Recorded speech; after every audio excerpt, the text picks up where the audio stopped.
Tewasnya Trunojoyo tahun 1649 sampai tahun 1680, adalah seorang tokoh yang terkenal dalam sejarah Jawa karena pemberontakannya terhadap Kesultanan Mataram, khususnya terhadap kekuasaan Amangkurat pertama dan Amangkurat kedua. Trunojoyo berasal dari Madura dan memiliki darah bangsawan, sehingga ia memiliki kedudukan yang cukup kuat di masyarakat. Pada tahun 1674, Trunojoyo memulai pemberontakan melawan Mataram dengan dukungan dari berbagai pihak, termasuk beberapa bangsawan yang tidak puas dengan pemerintahan Amangkurat I. Salah satu penyebab utama pemberontakan ini adalah ketidakpuasan terhadap pemerintahan Mataram yang dianggap korup dan tirani, terutama karena kebijakan-kebijakan Amangkurat pertama yang sangat keras terhadap para bangsawan.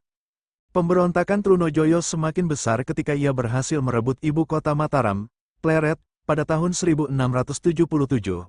Amangkurat pertama terpaksa melarikan diri dan meninggal dalam pelarian. Amangkurat kedua, putra Amangkurat pertama, kemudian meminta bantuan VOC, Verenigde Oostindische Compagnie, perusahaan Hindia Timur Belanda, untuk menghadapi Trunojoyo. VOC melihat ini sebagai peluang untuk memperluas pengaruhnya di Jawa dan setuju untuk membantu dengan imbalan konsesi perdagangan dan wilayah. Dengan bantuan militer dari VOC, Amangkurat kedua dan pasukannya berhasil memukul mundur pasukan Trunojoyo.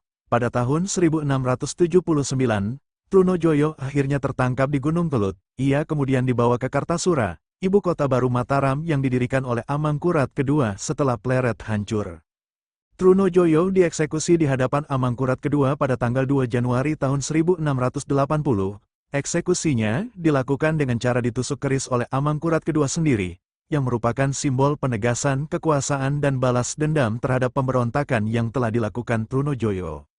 Kematian Trunojoyo menandai berakhirnya pemberontakan besar yang sempat mengguncang kekuasaan Mataram.